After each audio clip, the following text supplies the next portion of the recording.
देखिए, सबसे पहले तो मैं जो हमारे मीडिया के दोस्त यहाँ शॉर्ट कॉल के ऊपर तशरीफ़ लाए हैं, मैं उनका तहे दिल से शुक्रिया अदा करता हूँ।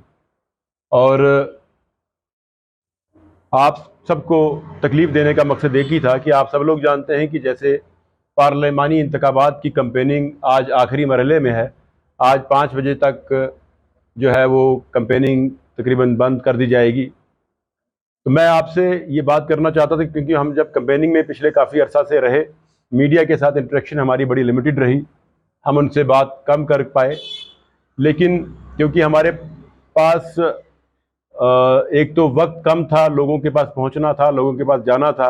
और जैसा कि आप तमाम लोग जानते हैं कि पीपल्स डेमोक्रेटिक पार्टी की क़यादत जो यहाँ इस वक्त है, वो क़यादत, मैं ये तो नहीं कहूँगा कि वो सियासी तौर पर कोई बहुत बड़े दिग्गज लोग हैं, लेकिन जज्बाती तौर पर और दिल से उनसे बड़ा दिग्गज कोई नहीं है।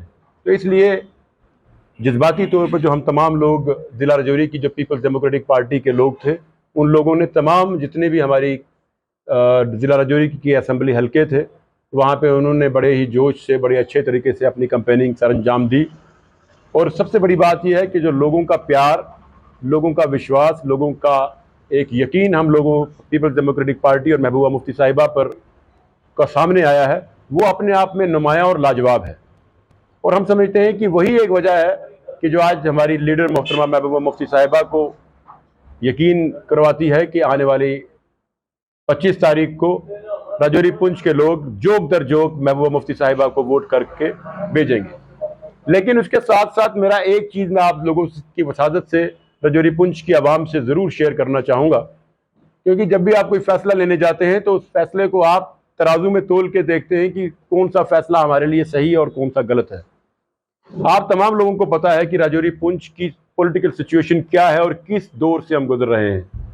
ये पहली बार है कि जिन इंतखाबात में लोगों के को जहनी तौर पर इतना प्रेशर दिया गया, लोगों को जहनी तौर पर इतना मफलूज किया गया, लेकिन मैं समझता हूँ कि फिर भी यहाँ के राजौरी पुंछ के रहने वाले लोग इंशाल्लाह वो अपनी उस पूरी ताकत के साथ, पूरे उस जज्बे के साथ ऐसे कैंडिडेट का चुनाव करेंगे जो राजौरी पुंछ के अवाम की जज्बात की तर्जमानी, उनकी रहनुमाई हिंदुस्तान के सबसे बड़े पार्लियामेंट ऑफ डेमोक्रेसी, जिसको हम टेंपल ऑफ डेमोक्रेसी कहा जाता है, वहाँ जाके वो करेंगे।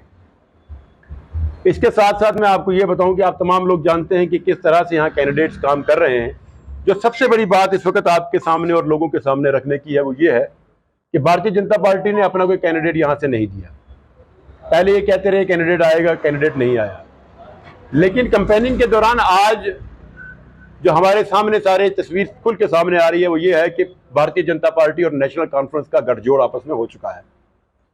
और नेशनल कॉन्फ्रेंस और भारतीय जनता पार्टी का गठजोड़ जो है, और भारतीय जनता पार्टी के लोग बैट वाले को सिर्फ मोहरा बनाकर नेशनल कॉन्फ्रेंस को फायदा पहुंचाने की कोशिश कर रहे हैं, जिसमें ना नेशनल कॉन्फ्रेंस कामयाब होगी और जो ना भारतीय जनता पार्टी कामयाब होगी। यहाँ के तमाम लोग राजौरी पुंछ के जानते हैं कि बैट किसी खाते में नहीं है।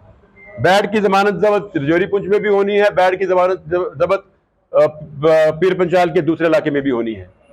लेकिन भारतीय जनता पार्टी के लोग, पहाड़ी में एक कहावत है, चोरा गुलू पंडतावली, जो बैट के लोग हैं वो कम नजर आ रहे हैं। भारतीय जनता पार्टी के बैट उठा के ऐसे चल रहे हैं जैसे वो है उसी पार्टी।